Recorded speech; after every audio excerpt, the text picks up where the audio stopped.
हमारे जीवन में ऐसी कोई विकट परिस्थिति आवे कि उस परिस्थिति में हमें उसका समाधान खोजने पर भी दिखाई न पड़े, समझ में ना आवे, तो उस समय चिंता छोड़कर, व्याकुलता छोड़ करके भगवान की शरण ग्रहण कर लेनी चाहिए। भगवान की शरणागति संपूर्ण समाधान है, सबसे श्रेष्ठ समाधान है और सर्व सुलभ समाधान है, सम्यक समाधान है, संपूर्ण समाधान है भगवान की शरणागति।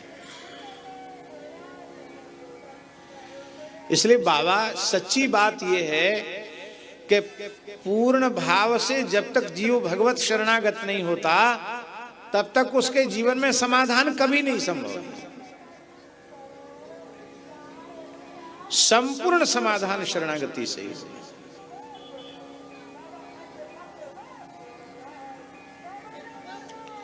शरणागति के बिना कुछ भी संभव नहीं। भक्ति का प्राण है शरणागति, भक्ति का प्राण है शरणागति, और शरणागति का प्राण है हरि नाम। भक्ति का प्राण शरणागति है और शरणागति का भी प्राण है श्री हरि नाम। इसलिए जब जीव को सद्गुरुदेव भगवान भगवत शरणागत बनाते हैं तो क्या करते हैं? उसको हरि नाम ही तो सुनाते हैं। धन गुरु जी ने हरि नाम सुनायो, धन गुरु जी ने हरि नाम सुनायो, मदन गोपाल शरण तेरी आयो, मदन गोपाल शरण तेरी आयो। श्री भट्ट के प्रभु दियो अभय पद, श्री भट्ट के प्रभु दियो अभय पद। जम डर प्यो जब दास कहायो, जम डर प्यो जब दास कहायो, मदन गोपाल शरण तेरी आयो, मदन गोपाल शरण तेरी आयो। हमारे मेघ श्याम जी भी बड़े सत्संगी हैं। ब्रज की तो शायद अपने झुंड से बिछुड़ करके जंगल में भटक गई, भागते दौड़ते बेचारी थक गई, उसके दम फूल गई, हाथ पैरों ने जवाब दे दिया, बेचारी बैठ गई एक जगह। पर बैठी वहां जहां मैदान में मिट्टी में पैर के पंजे का चिन्ह बना हुआ था। तो उस बकरी ने कहा, भैया जंगल है, यहाँ कोई अपनो परिचित ना है, पर बड़े की शरण लेनी चाहिए, किसी बड़े का आश्रय लेना चाहिए। तो बन को राजा है भैया, शेर, ये शेर को पंजा है। वहीं बैठ गई बकरी।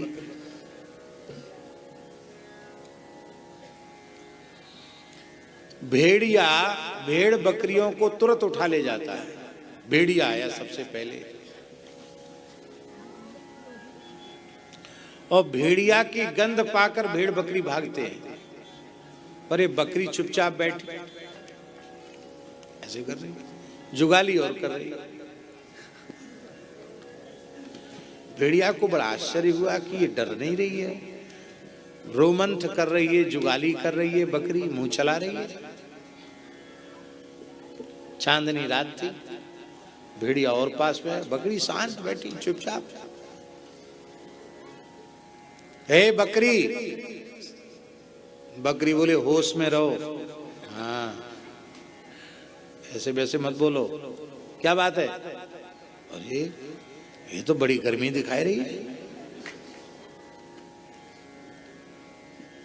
मैं तेरा काल और तू मेरा भोजन, तुझे डर नहीं लगता?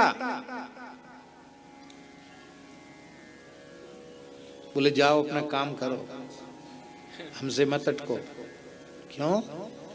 देखो मैं कहां बैठी हूं। भेड़िया ने आके देखा, पैर सिंह के पैर का चिन्ह। उसने सोचा कि ये तो लगता है वनराज सिंह की बहुत करीबी है ये। भागा भेड़िया दुम दबा के। एक एक करके तमाम हिंसक जीव आते चले गए। फिर भेड़िया से बड़ा आया, सब चले गए। सबको वही चिन्ह दिखा दिखा के उसने भगा दिया। कोई हिंसक जीव ने उस पर हमला नहीं किया। आखिरी में आधी रात के समय शेर आया। उसका भी बेचारे का दुर्भाग्य था, उसको कहीं शिकार मिला नहीं था। भूख से कुलबुला रहा था शेर।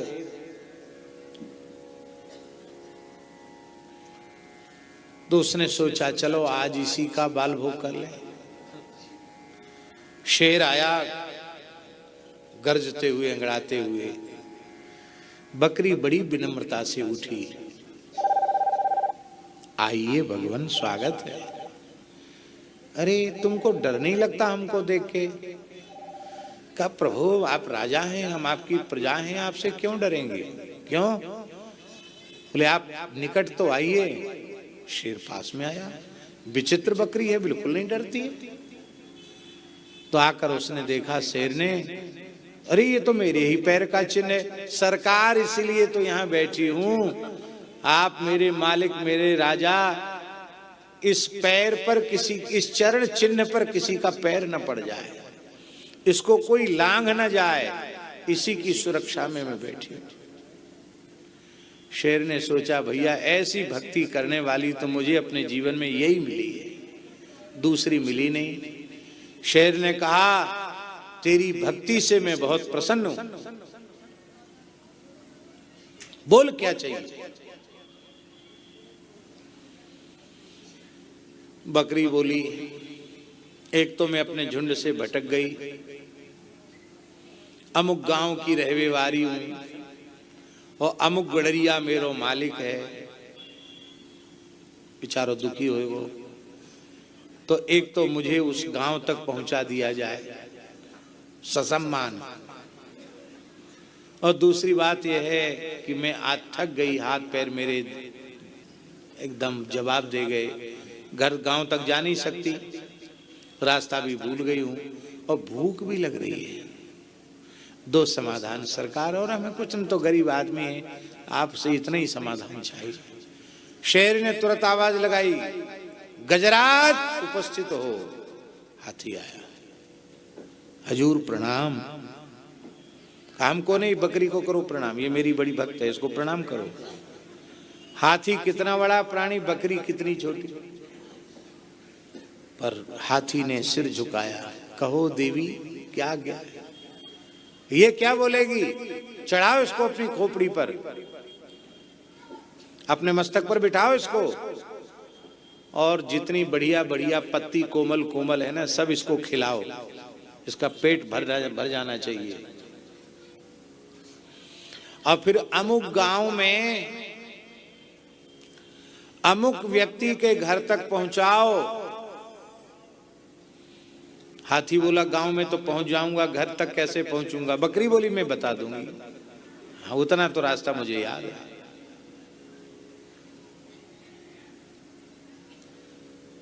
तो हाथी ने उसको, बकरी को अपने सिर पे चढ़ाया, और कहाँ तो भेड़ बकरी वाले पत्ती तोड़ तोड़ कर खिलाते हैं, वो रहता है एक बांस में एक हंसिया जैसा लगा रहता है, उससे ऐसे डाली छांट छांट के खिलाते हैं। कहाँ बकरी ने रुचि पूर्वक हाथी के मस्तक पर खड़े होकर के प्रेम से तृप्त होकर के चरा, और हाथी पर सवारी करते हुए वो अपने गांव तक गई, अपने मालिक तक पहुंच गई। इसी को पंडित विष्णु शर्मा ने कहा है, अजा चरति मस्तके अजा। बकरी गजारूढ़ा, हाथी पर बैठी हुई बकरी, चरति मस्तके, मस्तक पर खड़े होकर के और पल्लवों को चर रही है, घास चर रही है। ये है तो पंचतंत्र की कथा,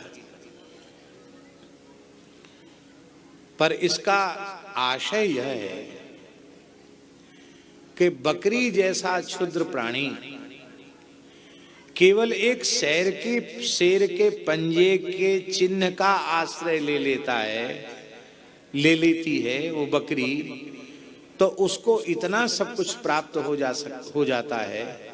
फिर साक्षात श्री कृष्ण चरण कमल का जिसने आश्रय लिया है, साक्षात भगवत शरणागति जिसने ग्रहण की है, उसमें भय रह जाए, उसमें शोक रह जाए, ये कैसे संभव है?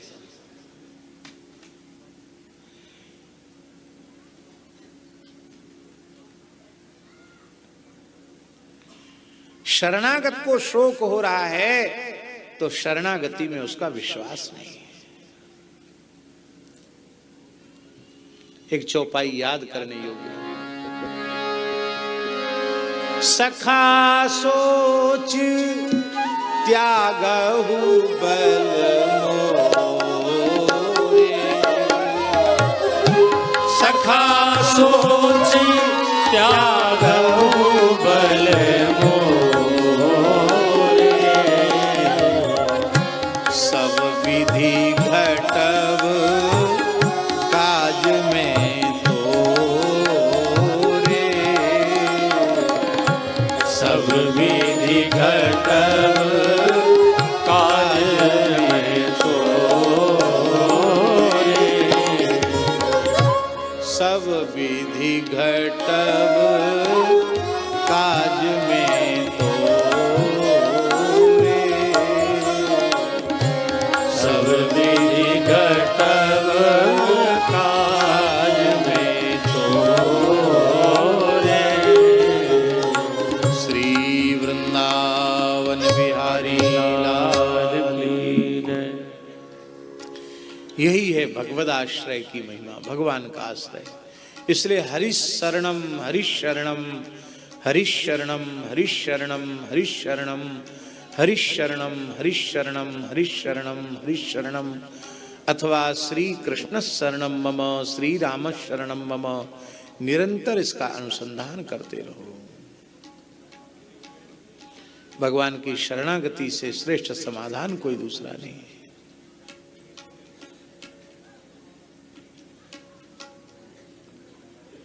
सनकादिक भगवान निरंतर इस पंचाक्षर महामंत्र का जप और कीर्तन करते रहते हैं।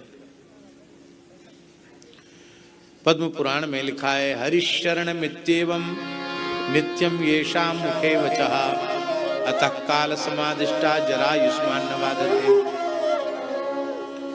हरिशरण मित्येवं, हरिशरणम हरिशरणम हरिशरणम, ये पंचाक्षर महामंत्र निरंतर श्री सनकादिक भगवान के जिह्वा से प्रकट होता रहता है।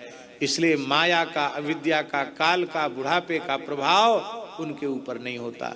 आज तक 5 वर्ष की ही अवस्था में है सनकादिक भगवान, प्रत्यक्ष प्रमाण है सनकादिक इसका।